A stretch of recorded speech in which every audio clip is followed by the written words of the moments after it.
Good morning students. आज हम लोग पुनः उपस्थित हैं अपने क्लास में। आज हम लोग क्लास 11 के एनसीईआरटी के चैप्टर नंबर 1 सेट थ्योरी के बारे में इंट्रोडक्शन जानेंगे। तो आइए जानें सेट थ्योरी के बारे में कुछ खास बातें। सेट थ्योरी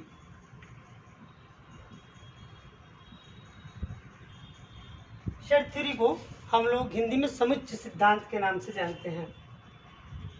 समुच्चय सिद्धांत।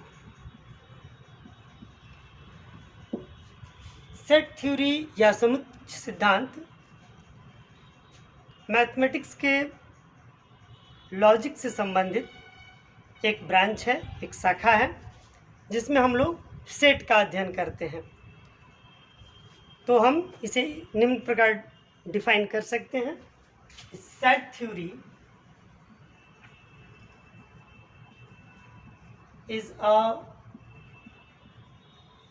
ब्रांच ऑफ मैथमेटिकल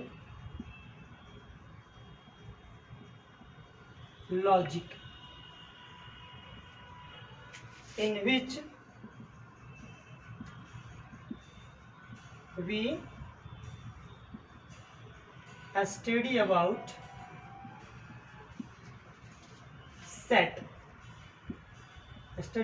sets, यानी कि मैथमेटिक्स का वह ब्रांच जिसमें हम सेट्स के बारे में अध्ययन करते हैं, सेट थ्योरी कहलाता है। तो अब हमें जानना जरूरी है सबसे पहले कि ये सेट्स क्या है, यानी कि सेट का डिफिनीशन जानना सबसे पहले आवश्यक है।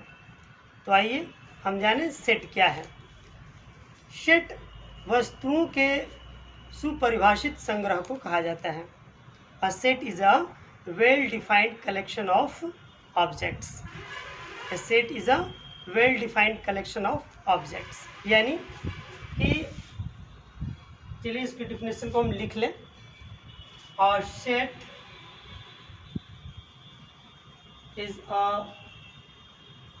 well-defined collection of objects. इसे हम एलिमेंट्स भी कहते हैं। सेट में ऑब्जेक्ट्स को हम लोग एलिमेंट्स के नाम से भी जानते हैं। तो सेट वस्तुओं के सुपरिभाषित संग्रह को कहते हैं, यानी कि वेल डिफाइंड संग्रह को कहते हैं। अब सवाल ये उठता है कि वेल डिफाइंड चीज़ें क्या है, किन चीज़ों को हम लोग वेल डिफाइंड कहेंगे। आइए जानते हैं वेल डिफाइंड चीज़ों को। आज अच्छी तरीके से समझें कि वेल डिफाइंड का मतलब क्या होगा यहाँ पे सेट के अर्थ में। वेल डिफाइंड या सुपरिभाषित वस्तुओं के वैसे संग्रह को कहते हैं जिसमें हमारा आंसर एक जगह से दूसरे जगह वैरी नहीं करता है।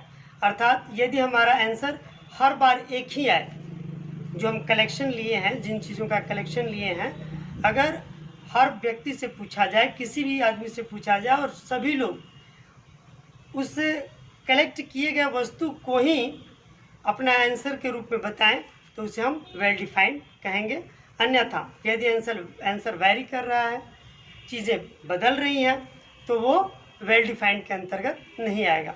उदाहरण के लिए यदि हम ये पूछें कि आपको दुनिया के किसी 2 ऐसे फूल के नाम बताएं जो सबसे अच्छे फूल हैं, तो बताइए आपका आंसर क्या होगा।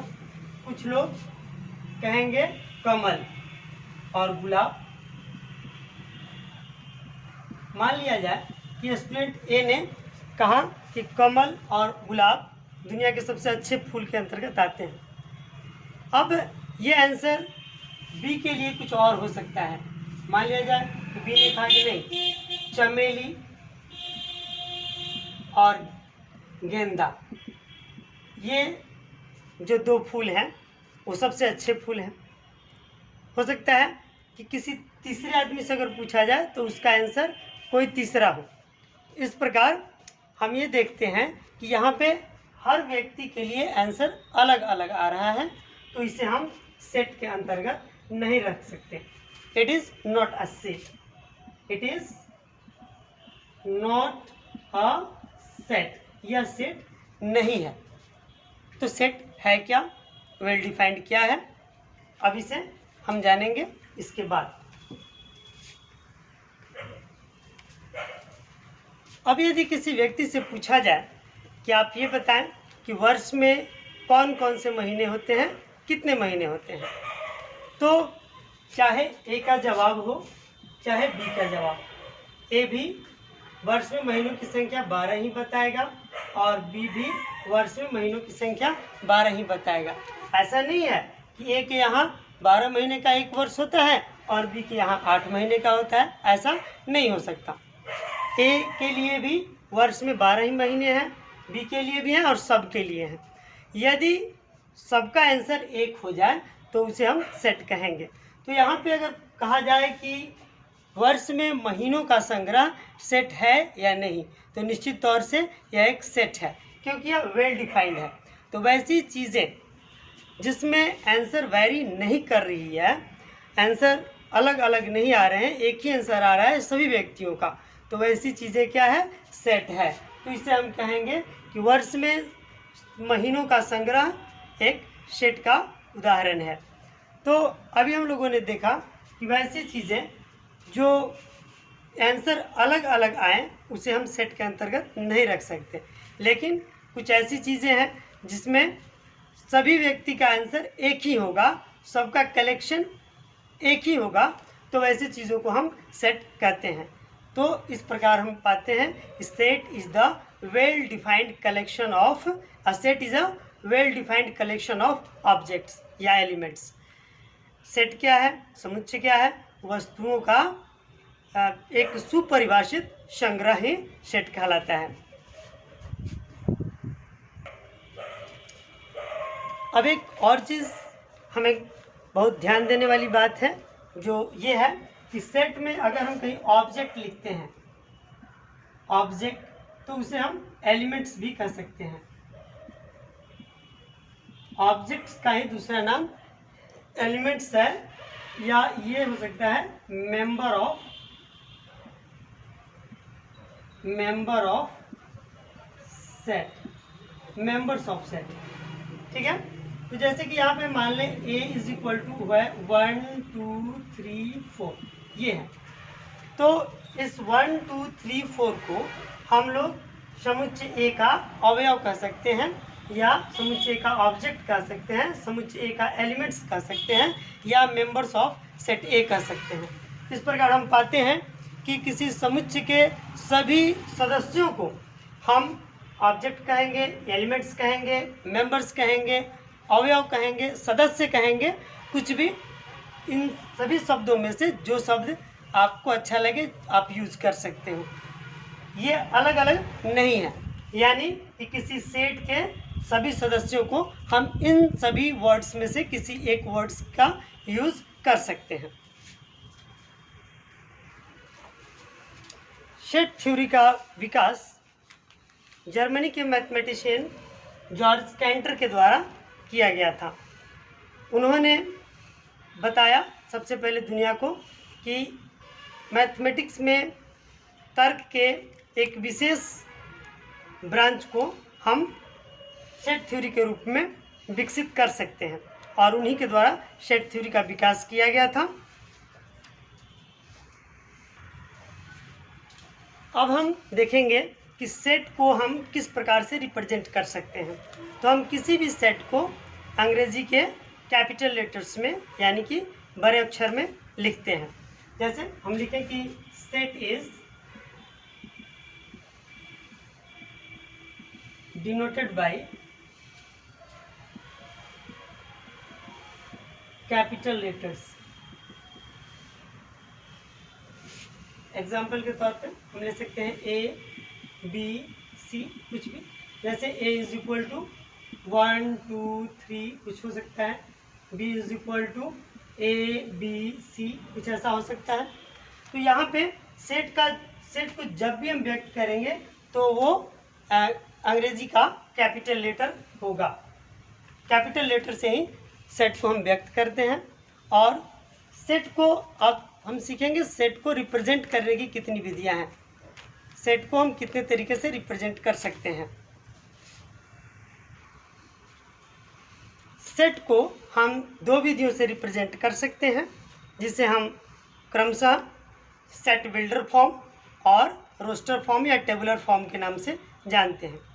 लेकिन इससे पहले हमें ये जानना होगा कि सेट के अवयवों को हम किस ब्रैकेट के अंतर्गत रखें। तो सेट के अवयवों को हम कर्ली ब्रैकेट के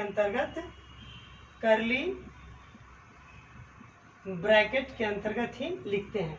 इस ब्रैकेट का ही हम यूज़ करते हैं, सेट को लिखते समय दूसरे ब्रैकेट का यूज़ नहीं करते। इसका हमें ध्यान रखना होगा कि जब भी हम सेट को लिखें तो इस कर्ली ब्रैकेट के भीतर ही, यानी मझले कोष्ठ के भीतर ही इसे रखें। अब सेट को रिप्रेजेंट करने की दो विधियां हैं। पहली विधि जिसे हम लोग कहते हैं, पहले ले लेते हैं रोस्टर फॉर्म को। रोस्टर मेथड या फॉर्म, रोस्टर मेथड या रोस्टर फॉर्म या रोस्टर फॉर्म, इसे हम सारणी विधि के नाम से भी जानते हैं। और दूसरी विधि है समुच्चय निर्माण विधि, यानी कि सेट बिल्डर फॉर्म,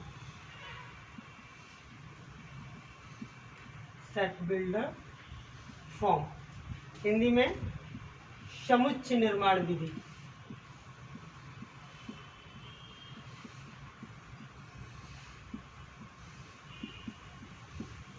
ये सेट को रिप्रेजेंट करने की दो विधियां हैं।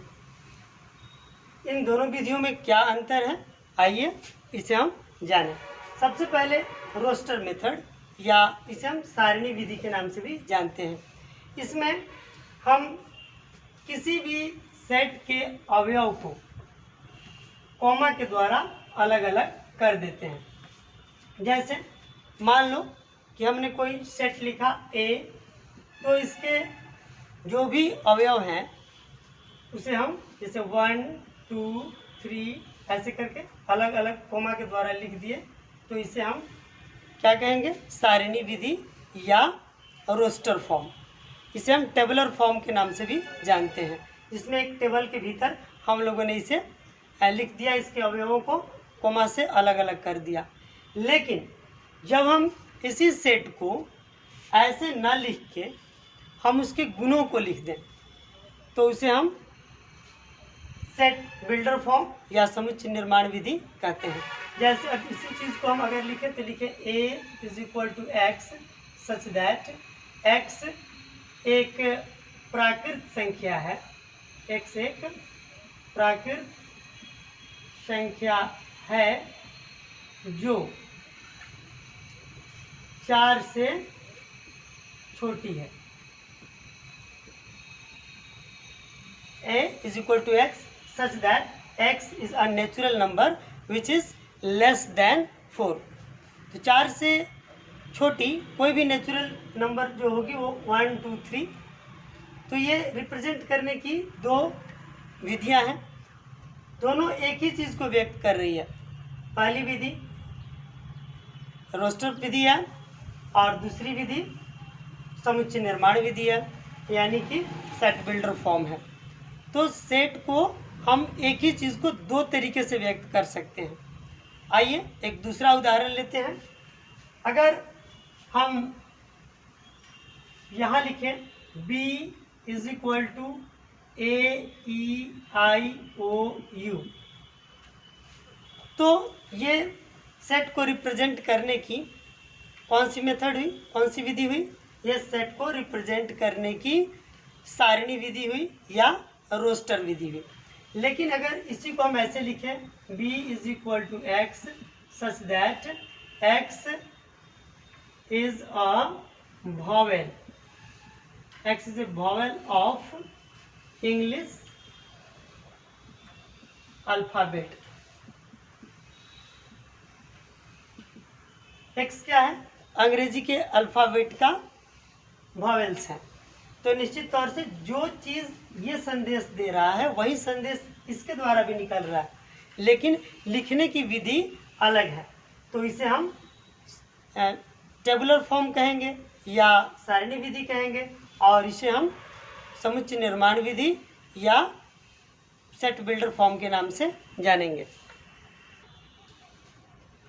अब हम देखेंगे कि सेट के अंतर्गत किन किन सिंबल्स का हम लोग यूज करते हैं। सिंबल्स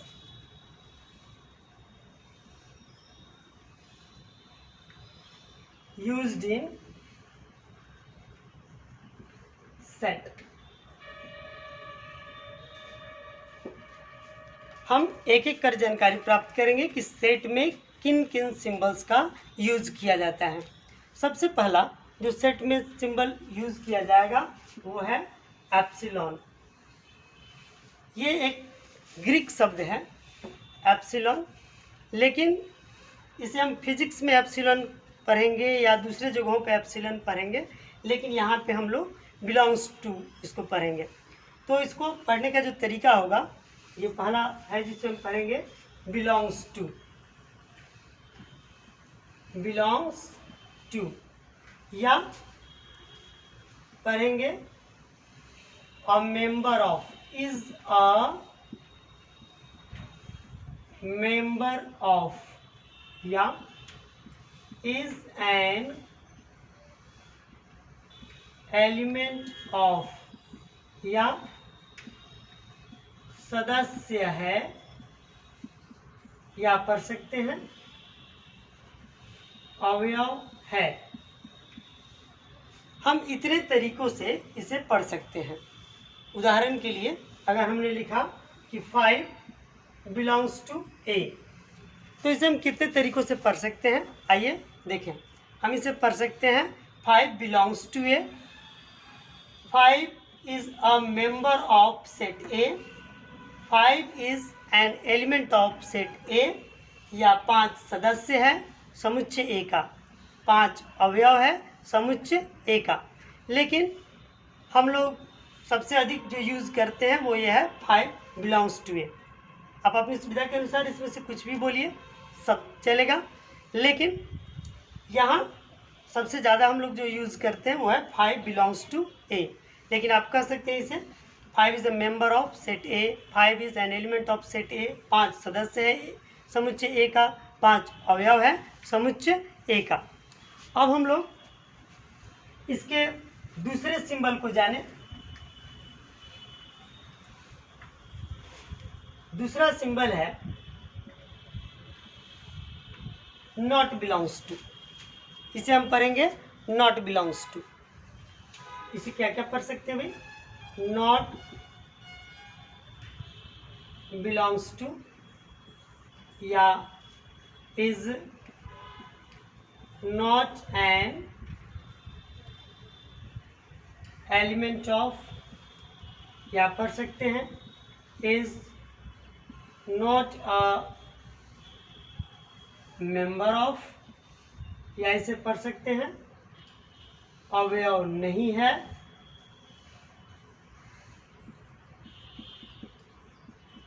या पढ़ सकते हैं सदस्य नहीं है।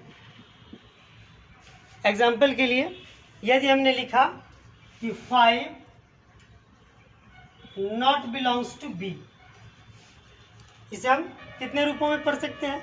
इसे पढ़ सकते हैं 5 नॉट बिलोंग्स टू बी,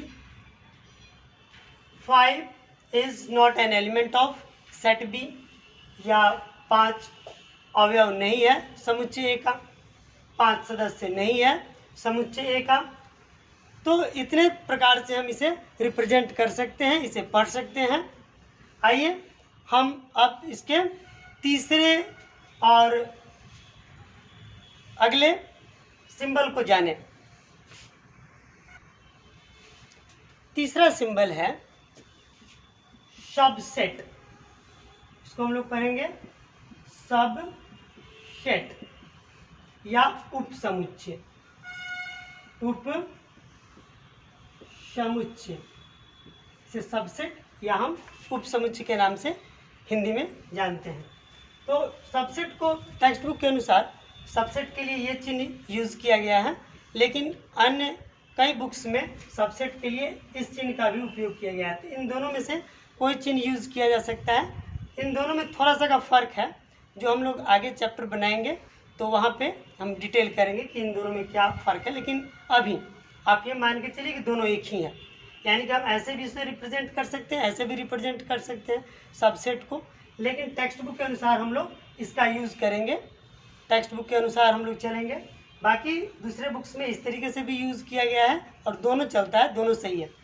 तो इसे हम सबसेट के रूप में पढ़ेंगे। जैसे यहाँ पे लिखा गया कि ए सबसेट बी, ए उप समुच्चय है बी का, या हम कहें कि बी सबसेट सी, बी उप समुच्चय है सी का। तो हम सबसेट को यानी कि उप समुच्चय को इस रूप में भी लिख सकते हैं और इस रूप में भी लिख सकते हैं। ये हमारे ऊपर डिपेंड करता है कि हम कौन सा इसमें यूज़ करेंगे, लेकिन जहाँ तक मैं आपको सलाह दूंगा तो आप एनसीईआरटी को फॉलो करें और इस चिन्ह का यूज़ करें। हमारा चौथा सिंबल है नॉट सबसेट। जिस तरीके से हम लोगों ने पढ़ा बिलोंग्स टू और ये नॉट बिलोंग्स टू, दो चीज़ों का हमने यूज़ किया, ठीक इसी प्रकार यहाँ पे हम यूज़ कर रहे हैं सबसेट और नॉट सबसेट। तो यहाँ पे नॉट सबसेट और ये सबसेट हुआ, ये सबसेट और ये हुआ नॉट सबसेट। तो इसका हम एक एग्जाम्पल ले सकते हैं, जैसे B is not subset of C, B उप समुच्चय नहीं है C का, या B not subset C, B उप समुच्चय नहीं है C का। तो इन दोनों चिन्हों में से किसी एक चिन्ह का हम लोग यूज़ कर सकते हैं। हमारा पांचवा सिंबल है 5, इसे हम 5 पढ़ते हैं। इसका उपयोग हम लोग रिक्त समुच्चय के लिए करते हैं, यानी एम्प्टी सेट या नल सेट, वैसा सेट जिसमें एक भी अवयव न हो, उसे हम 5 के द्वारा इंडिकेट करते हैं, 5 के द्वारा उसे सूचित करते हैं। अगला इसके बाद हमारा जो संकेत होगा वो होगा माइनस। ये तो हमें पता है बहुत पहले से, ये कोई नई बात नहीं है। तो इसे हम पढ़ेंगे ए माइनस बी, ए माइनस बी, यानी कि ए और बी का अंतर समुच्चय।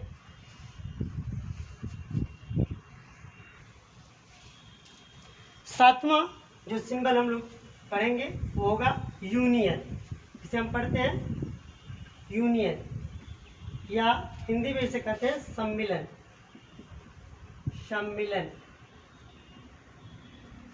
जैसे इसे हम पढ़ सकते हैं ए यूनियन बी, क्या इसे पढ़ेंगे ए यूनियन बी, या ए और बी का सम्मिलन। इसी प्रकार अगला है इंटरसेक्शन,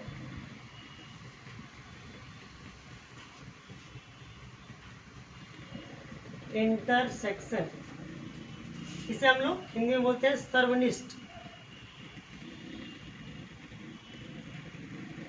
जैसे ए इंटरसेक्शन बी, इसे हम कहेंगे ए इंटरसेक्शन बी, या ए और बी का सर्वनिष्ठ समुच्चय।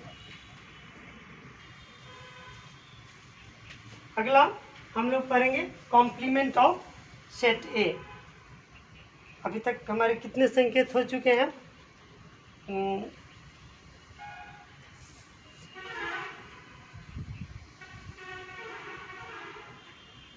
8। 9वें नंबर पे हमारा आएगा कॉम्प्लीमेंट। जैसे कॉम्प्लीमेंट ऑफ ए, इसे हम पढ़ेंगे complement of A, complement of set A. या इसे हम कहेंगे ए का पूरक समुच्चय, इसे हम ए का पूरक समुच्चय भी कहेंगे या कॉम्प्लीमेंट ऑफ सेट ए कहेंगे। और अंतिम आ गया इस तरीके का अगर चिन्ह यूज किया जाए तो इसे हम कहेंगे सच दैट, जबकि, या इसे हम इस प्रकार भी लिख सकते हैं सच दैट। अब एग्जाम्पल के लिए हम एक यहाँ पे उदाहरण लेते हैं, लिखे a is equal to x such that x is a natural number. तो यहाँ पे इस चिन्ह को हम लोग सच दैट या जबकि पढ़ेंगे a is equal to x, जबकि x एक प्राकृतिक संख्या है, या x such that x is a natural number. इसे हम ऐसे भी लिख सकते हैं a is equal to x such that x is a natural number. तो इस प्रकार आज हम लोगों ने इंट्रोडक्शन जाना सेट के विषय में। ये एक पहला इंट्रोडक्शन था सेट का। इसके बाद हम लोग सेट का एक और इंट्रोडक्शन जानेंगे, उसके बाद एक्सरसाइज प्रारंभ करेंगे। तो आज हम लोगों ने सेट के इंट्रोडक्शन के साथ साथ कुछ संकेत को भी सीखा। अगले क्लास में हम लोग उन संकेतों का यूज सीखेंगे। आप लोगों ने इस वीडियो को देखा, इसके लिए आप सभी को बहुत बहुत धन्यवाद।